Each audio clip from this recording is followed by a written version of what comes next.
toutes et bienvenue dans le nouvel épisode du podcast L'école des femmes inspirantes, le podcast. Et aujourd'hui, j'ai le grand plaisir de recevoir Isabelle. Bonjour Isabelle. Bonjour, bonjour à toutes. Alors Isabelle, je suis ravie de te recevoir. Je vais te présenter rapidement et puis je te laisserai évidemment la parole et te présenter toi-même. Mais en tout cas, ce que j'ai envie de dire, déjà, c'est qu'on se connaît depuis quelques mois. J'ai eu le plaisir d'avoir plusieurs échanges intenses et profonds avec toi. Tu es psychologue. Tu as un parcours très riche dans le milieu de l'orientation, du conseil et puis aujourd'hui plus de l'individu à individu. La question du féminin est une question qui te touche également. Je crois que tu as écrit un livre qui parle en partie de ce sujet. Et donc aujourd'hui, je suis ravie de parler avec toi de comment tu vois la condition féminine aujourd'hui et j'irai t'interpeller un peu sur la proposition que moi je fais autour de cette femme-S, de cette femme unique aux multiples facettes. Voilà, voir comment toi, tu es cette femme, sans doute unique aussi aux multiples facettes. Est-ce que tu veux te présenter, Isabelle ? Alors, j'ai 50 et quelques années. Je suis psychologue. Je travaille à mon cabinet, à la campagne, chez moi, en fait, à ma maison. Et j'ai un parcours dans l'orientation, l'insertion professionnelle, l'accompagnement des personnes en difficulté, beaucoup, mais notamment des femmes. J'ai notamment eu une expérience au début de ma carrière de travail avec des groupes de femmes alors c'était des personnes qui étaient en alphabétisation et en français langue étrangère. Et voilà, j'accompagnais ces personnes et c'était juste passionnant. On avait des discussions, voilà, dès qu'elles commençaient à maîtriser un minimum de vocabulaire, c'était juste génial, c'était extrêmement riche. Moi, Elle devait j'ai avoir des choses à raconter, ces femmes. des femmes qui venaient de partout, qui avaient des vécus très difficiles, mais qui avaient toujours le sourire. Ça, tiens, voilà, en tant que femme inspirante, ça a été, je crois, mes premières femmes inspirantes qui m'ont touchée, je dirais, c'était ces femmes-là, quoi. Qu'est-ce qui t'a touché le plus chez ces femmes, justement ? Ces femmes qui avaient parfois laissé des enfants derrière elles, vécu des guerres, vécu des atrocités, vécu la fuite, vécu de devoir tout laisser derrière elles, de devoir changer de vie, changer de pays, changer de culture, changer de langue, changer de mode de vie complet, de devoir trouver un travail par exemple alors qu'elles ne travaillent pas forcément dans leur pays ou complètement autre chose, des personnes qui étaient peut-être médecins ou profs ou quoi, et puis qui devaient se mettre à faire le ménage. Voilà, des femmes avec un parcours mais de vie de ouf, et qui avaient une force en elles, un courage et toujours le sourire. Une détermination à s'en sortir, à avancer, à apprendre, à acquérir, à faire ce qu'il fallait pour elles et pour leurs enfants. Je voyais les femmes en alphabétisation ce qu'elles avaient envie, c'était de pouvoir suivre un peu leurs enfants dans leurs devoirs, alors qu'elles couraient derrière. Je me souviens d'une personne qui avait 64 ans, jamais tenu un crayon de sa vie, qui était des îles, je sais plus laquelle, elle s'appelait Marie-Louise, je me souviens, et qui s'acharnait, la pauvre, qui suait sang et eau pour essayer de tenir son crayon. Ce qu'elle voulait pouvoir faire, c'était pouvoir signer son nom, pouvoir remplir ses papiers d'identité à la fin de l'année. Et on a réussi. Histoire pour elle extraordinaire. Et je me souviens de personnes qui avaient, par contre, qui étaient très éduquées, qui avaient eu là c'était en français langue étrangère, qui avaient eu des diplômes, un parcours professionnel et qui étaient complètement dégradées là. Mais ce qu'elles voulaient, c'était s'en sortir, montrer à leurs enfants qu'on peut s'en sortir dans la vie et que n'importe quel moment de situation et qu'il faut il faut y aller, elles peuvent y aller. Et moi j'ai toujours admiré ce courage de ces femmes qui se plaignaient pas. Ouais. qui Tu se poussent. sais, quand tu dis courage, j'aime bien rappeler l'étymologie du mot courage, parce que courage, il y a cette force, comme tu disais, hein, cette puissance là à l'intérieur aussi, et sans doute aussi cette dureté, hein, de refaire vie, hein, après des épisodes de vie aussi difficiles. Et en même temps, le courage, c'est agir avec le cœur. Ouais. Cœur, court, agir avec le cœur. Donc vraiment agir avec cette envie, avec cette ouverture. Et ouais, c'est extrêmement inspirant ce que tu nous racontes là. C'est un exemple magnifique, hein. Ouais. Ouais, moi, ça m'a beaucoup inspirée, c'est clair. Ouais. Vraiment, ces femmes-là, elles ont été. J'ai toujours eu l'impression qu'elles m'ont appris beaucoup plus que moi je leur ai appris. Ouais. Tu as écrit un livre, hein, aussi. Est-ce que tu peux nous donner le titre de ton livre? Alors, c'est pas tellement sur les femmes, hein, c'est cet amour-là, pas si simple. Ouais, pas si Et simple. c'est l'histoire d'un jeune homme qui découvre, enfin qui tombe amoureux d'un autre jeune homme, hein, qui lui est gay assumé, euh, et qui, euh, et qui doit faire ce parcours d'accepter cet amour-là ou pas, Mm. et d'accepter ce que ça implique pour lui, d'accepter cette transformation, euh, ce changement d'identité que ça implique par rapport aux autres, par rapport à son entourage, par rapport à ce qu'il fait dans la vie, à l'image qu'il avait de lui-même. Oui. Voilà. Et en parlant, je me rends compte combien c'est personnel, hallucinant. Mm. J'ai toujours dit que c'était pas du tout autobiographique ce bouquin, puisque c'est pas ce qui m'est arrivé à moi. C'est pas ton histoire, ouais. Mais par contre, ce parcours de transformation et d'assumer son identité, d'assumer qui on est et d'assumer cette transformation par rapport aux autres, ben oui, j'ai dû le faire moi, Ouais.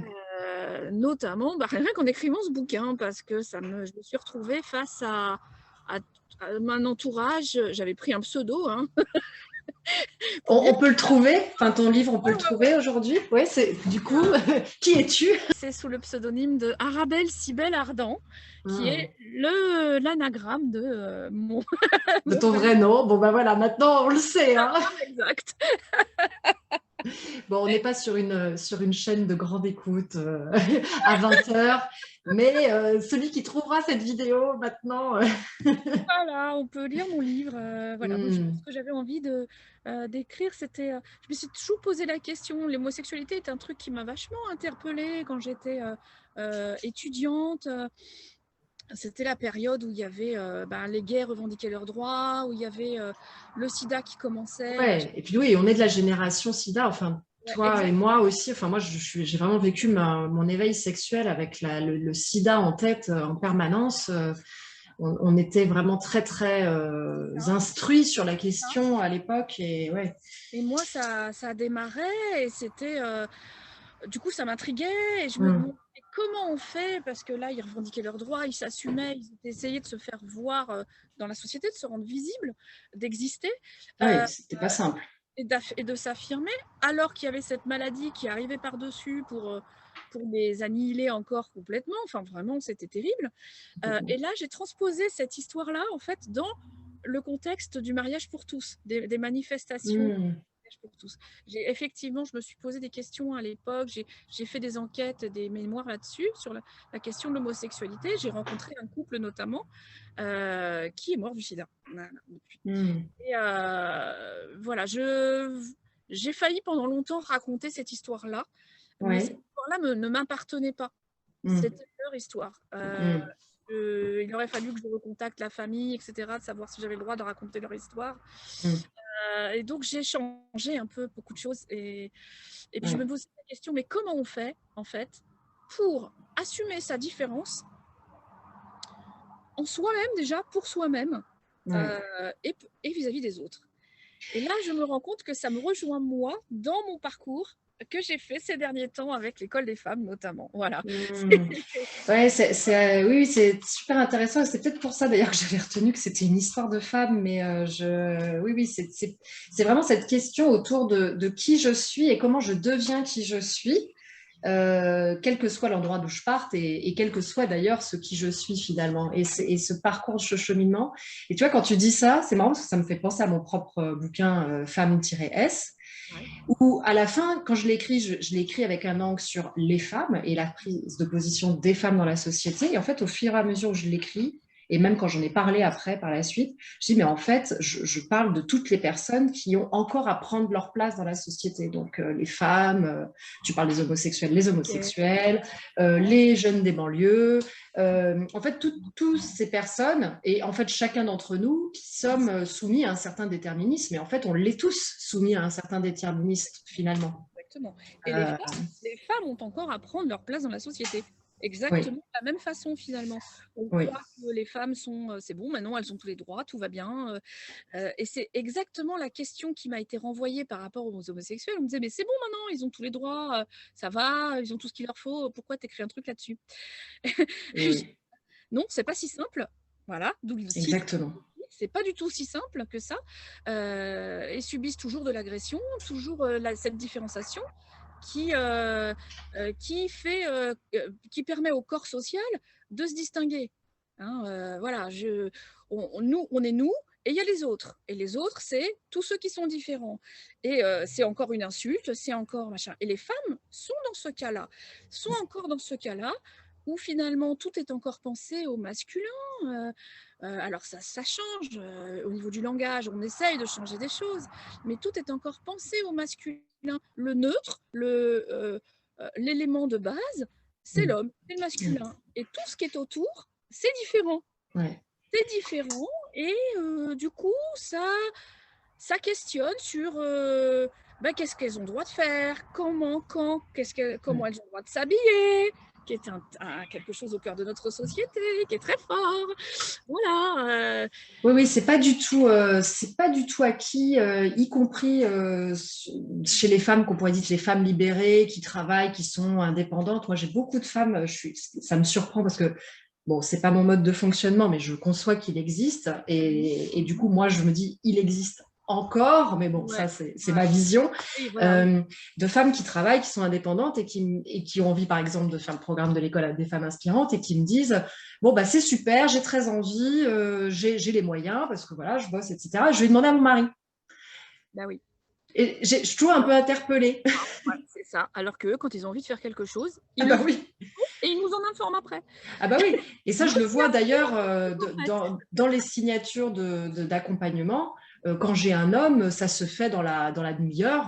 Voilà. Il a envie de le faire, il fait, il signe, le virement est fait, c'est terminé. Et les femmes, ouais, il y a bon, il faut que j'en parle avec mon mari. Ok, enfin, c'est plus long, quoi. Le processus décisionnel est plus long. Le Elles fait sont pas d'assumer. seules. Elles sont pas seules. Elles ont Mm, souvent bah, une famille, des enfants et un mari dont elles tiennent compte.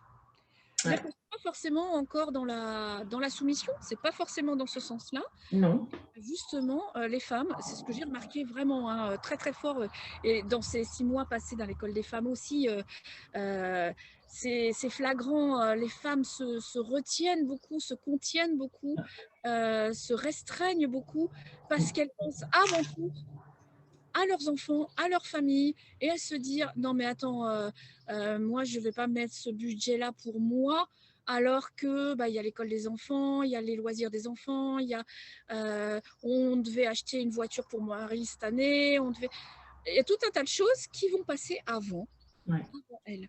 tout à fait. Ouais, c'est vraiment hyper important de rappeler ça. Et tu vois, hier soir, en rentrant de mon cabinet, j'écoutais un podcast. Moi, je suis assez proche de Christine Novicki et j'écoute ce qu'elle fait. Donc, je vous invite aussi à aller écouter son podcast qui est formidable. Et elle a interrogé Marie-Éloi, qui est une ancienne journaliste et qui a fait vraiment des choses superbes et qui là est un peu plus visible d'ailleurs actuellement dans les médias, qui a créé des accompagnements aussi pour des entrepreneurs. Et en fait, Marie-Éloi donnait les stats, donc c'était vachement intéressant. Et elle disait que à cette objection qui est oui, non mais ça y est, c'est bon, les choses sont en place, les femmes ont leur place et tout.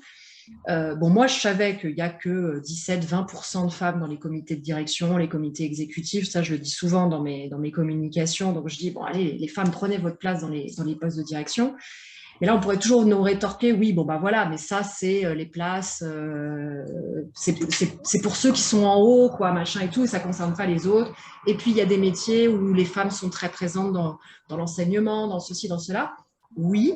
Et en même temps, quand on regarde à niveau égal, et notamment sur des postes élevés, et ben, même si au départ, on avait 80% des femmes présentes, et ben, à la fin, sur les postes de responsabilité, on retrouve des hommes. C'est On sur les retrouve hommes. de nouveau des hommes. Donc ça c'était un fait marquant. Et quand tu disais tout est pensé au masculin, je donne juste cet exemple-là parce que ça m'a marqué. Elle disait que, par exemple, aujourd'hui, on a des casques de réalité virtuelle. Oui, Hein. oui. Et ben, les premiers casques de réalité virtuelle ont été construits et mesurés sur des crânes d'hommes. Ce qui fait que quand on le mettait sur un crâne de femme, il y avait des problèmes en fait d'ajustement au niveau oculaire, etc. Donc les femmes n'arrivaient pas à profiter de l'expérience de réalité virtuelle parce que les casques n'avaient pas été faits pour les femmes, Pour les femmes. conçus pour les femmes. Donc voilà, donc clairement, oui, il y a encore des choses dans notre monde qui ne sont pas pensées, voilà, de la même manière peut-être qu'on n'a pas pensé les ciseaux pour les gauchers, il a fallu avoir du temps pour avoir des ciseaux faits pour les gauchers. Et ben c'est pareil pour les femmes en fait. Alors venons à notre sujet des femmes à multiples facettes. Donc moi je fais cette proposition femme-S, unique aux multiples facettes. Est-ce que c'est quelque chose qui résonne pour toi? Et si c'est le cas, comment ça résonne pour toi?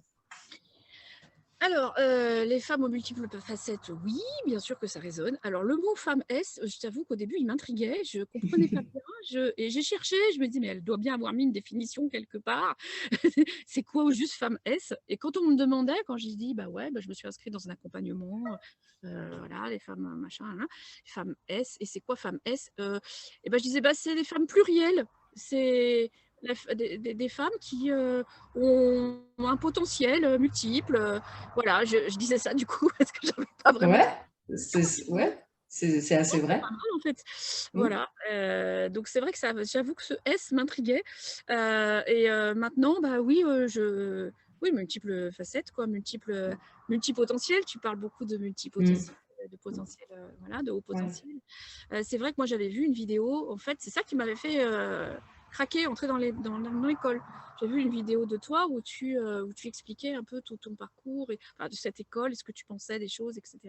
Et il y avait le mot HPI, Mm. les femmes à haut potentiel. Et moi, je pense que j'en étais une, en tout cas, je ne sais pas si je le suis toujours, Mm. mais j'en étais une. Et que ça fait partie, je pense, c'est cette fameuse différence qu'il a fallu assumer. Voilà, je crois qu'elle est là, cette fameuse différence. Mm. Le fait d'être une femme, mais bon, ça, moi, j'ai jamais considéré ça comme une différence personnellement. Donc, à la limite, ceux qui trouvaient ça différent, je me dis, mais c'est eux qui vont pas bien. Quand j'étais petite, moi, perso, je trouvais les garçons bizarres. Mm. Et puis, le fait qu'ils aient ce truc qui pendouille entre les jambes, je disais, bah, ça doit pas être pratique hein, pour courir. Donc, je les enviais pas et je me disais pas, bah, ça doit être mieux d'être un garçon, pas du tout. Ouais. Mais après, en grandissant, c'est plus compliqué. Effectivement, on se rend compte, en essayant de prendre sa place dans la société, que c'est plus complexe.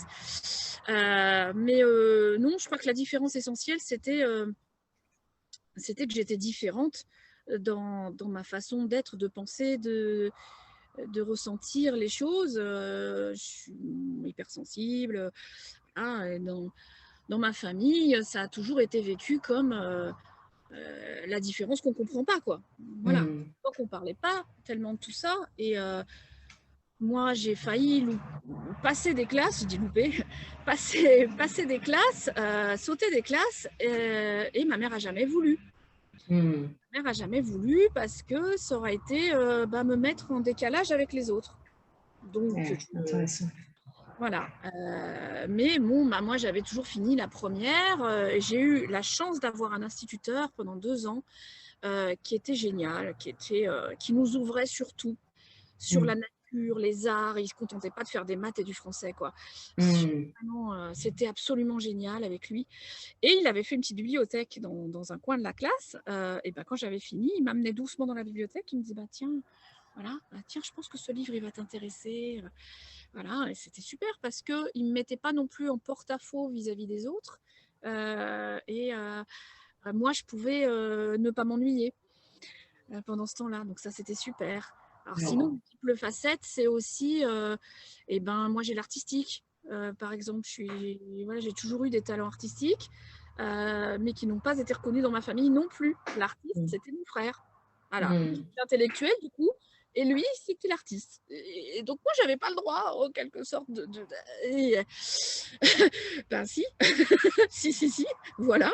Donc effectivement, j'ai pas choisi un métier dans l'artistique, je suis pas allée vers ce côté-là. Mais maintenant, je ressens beaucoup l'envie et le besoin d'exprimer mes multiples facettes. Voilà. Mm. Et notamment, j'ai découvert, durant cet accompagnement que j'ai fait avec l'école des femmes, l'art-thérapie. Voilà. Et c'est Ah oui. super, c'est juste super. Ça Ouais. mêle justement mes deux facettes, le côté thérapeutique, thérapeutique et simplement bien-être, quoi, aller mieux dans sa vie, dans sa tête. Mm. Voilà, je suis assez branchée psychologie positive où on n'est pas Mm. obligé d'aller mal pour aller bien, Mm. et qu'on peut tout à fait se faire du bien et de multiples façons. Ouais. Et l'artistique est une manière de s'exprimer, d'exprimer ses émotions, ce qu'il y a en soi, ses particularités, et puis de comprendre certaines choses. Et ça, c'est Et juste. est-ce que pour pouvoir, justement, tu disais, avoir cette possibilité d'exprimer ses facettes vis-à-vis de ta famille, est-ce qu'il y a des choses que tu as dû dépasser du coup? Est-ce que ça t'a amené à transcender des choses? Oui, alors oui, clairement, en tout cas pendant cet accompagnement, c'est ce que j'ai fait. J'ai dû me repositionner en tant qu'adulte femme. Euh, Par contre, par rapport à mes différences, je ne les clame pas sur tous les toits déjà. Et puis, j'ai toujours été assez modeste, toujours modeste. Et c'est quelque chose qui m'a beaucoup, simple et humble. Ça là-dessus, c'est toujours quelque chose qui m'a été souvent envoyé, que je reste simple. Et quand j'ai écrit mon bouquin, notamment, c'est un truc qui m'a été vachement renvoyé. Oh, tu as écrit un livre et tu restes simple. Mhm. Pourquoi je resterais pas simple en fait, j'ai juste écrit Mhm. un livre. Mhm. C'est quoi? Mhm. C'est rien. Bon, peut-être après, il faut Mhm. passer. Non, Mais, c'est pas rien, mais je pense que tu touches c'est quelque chose dont on parle souvent, de cette distinction entre la modestie et l'humilité. Il ne s'agit pas de minimiser ce que tu as fait. Tu as écrit un livre. C'est quelque chose d'écrire un livre, c'est pas simple, c'est pas si simple. ouais, Voilà, c'est un vrai cheminement, c'est un vrai travail, c'est une vraie endurance. Enfin voilà, donc c'est quelque chose d'écrire un livre. En revanche, donc on n'a pas à le minimiser. En revanche, l'humilité, c'est vraiment le fait d'être ancré là-dedans et que, du coup, t'as pas besoin d'en faire trop ni pas assez en fait. non, T'as voilà. juste d'être au bon endroit et c'est ça dont tu es en train de nous parler, je pense. C'est ça. Voilà, j'ai finalement il y avait le mot assumer qui m'est venu. Tu vois, quand tu as dit je me suis repositionnée ces derniers mois, je pense que c'était déjà là, mais peut-être à un moment donné, tu as Ouais. eu besoin de réajuster. Mais c'est cette question de, ben voilà, j'assume qui je suis, comment je le suis, et j'ai en effet pas besoin de le crier sous tous les toits, mais je suis pas obligée non plus de ne pas le dire. Voilà, Le café non plus. voilà, juste je vis, quoi. Je vis dans ma vie et dans qui je suis. Ouais. Voilà, sans être dans la Mm. revendication, ni je sais pas, être super fière, enfin, je sais pas. Voilà. Ni super fier, mais ni absent à soi-même Voilà. et à ses talents. Parce que le plus souvent, quand même, moi, je rencontre moins, en tout cas, de femmes super fières que de femmes qui s'empêchent, en fait, d'être présentes à leur talent. Et l'invitation, c'est vraiment ça. En étant présente à votre talent, vous ne serez pas en train de vous envoler. Hein, vous serez juste qui vous êtes, quoi. C'est ça, en fait, c'est la bonne place, quoi, finalement. Ouais, ouais, Ouais, c'est un truc que j'avais besoin de retrouver, enfin, beaucoup de personnes qui rentrent dans l'école des femmes que je suis en accompagnement ouais. moi aussi, moi. Hum, C'est souvent ça la question de la place en fait. La ouais. question de la place, trouver ma place. Et ça, c'est un truc, on patauge, on patauge, on patauge des Hum. fois là-dessus. on a toujours le sentiment de ne pas avoir trouvé sa place. Ouais. Mais en fait, c'est parce que finalement, on n'est pas forcément aligné. Enfin, c'est un mot qui est fréquent dans le bien-être, que je ne comprenais pas tellement Moi non jusque-là. plus, je ne le comprenais pas très bien, Voilà. mais je comprends mieux maintenant. Voilà, en phase avec ce qu'on est, en fait, tout simplement. Ouais, C'est être normal, être ouais. normalement soi. Être normalement soi, être soi, ouais, c'est ça. Ouais. Qu'est-ce que, dans le contexte actuel qui a quand même aussi beaucoup pressurisé les femmes, voilà, de 2 ans quand même de difficultés, de confinement, de charges supplémentaires, d'école à la maison, voilà, plein de choses qui ont un impact, et qui auront un impact durable sur les femmes. Et d'ailleurs, on en parle, mais pas trop. Enfin bref, voilà, je pense que ce sera quelque chose à surveiller quand même sur les prochaines années. Qu'est-ce que tu aurais envie de dire justement aux femmes? Quelle invitation tu aurais envie de leur proposer dans ce contexte? Je dirais, ne vous effacez pas. Ne vous noyez pas, ne vous écartez pas. Parce que la vie va avoir, la société va avoir tendance à vous écarter, à vous effacer. Et on voit, ben voilà, tiens, ça me fait penser à La Servante écarlate. Je suis en train de penser à ça en même temps, et je suis en train de penser à ce qui se passe aux États-Unis en ce moment, à ce qui se passe au Pakistan. Ben voilà, il suffit de pas grand-chose, d'un renversement de gouvernement, d'un changement politique, d'un changement social, et avec le changement climatique, les temps risquent de devenir difficiles au point de vue économique, social, les migrations climatiques, etc. Et là, eh ben, évidemment, on va sacrifier des pions. Ouais. Comme disait Simone de Beauvoir, que tu cites dans ton livre. Exactement. Je pensais à elle tout de suite. Et en effet, hein, cette citation que je dis dès que je peux la dire, c'est en effet, ayez conscience qu'il suffira d'une crise religieuse, politique, pour que les droits des femmes soient remis en question. Ils ne sont jamais acquis. Vous devrez rester vigilant de votre vie durant. Et en effet, ouais, c'est très juste, et merci de citer ce qui est en train de se passer en effet dans l'actualité, et ces retours en arrière sur des combats. Donc redis-nous ton invitation. Ne vous effacez pas. Merci beaucoup Isabelle, on va rester sur cette note-là et sur cette invitation. Ne vous effacez pas. Merci d'avoir accepté d'avoir cet échange ensemble, j'en suis vraiment ravie. Avec plaisir. Le plaisir était pour moi. À bientôt à toutes pour un nouvel épisode. Prenez soin de vous et révélez toutes vos facettes. À très bientôt.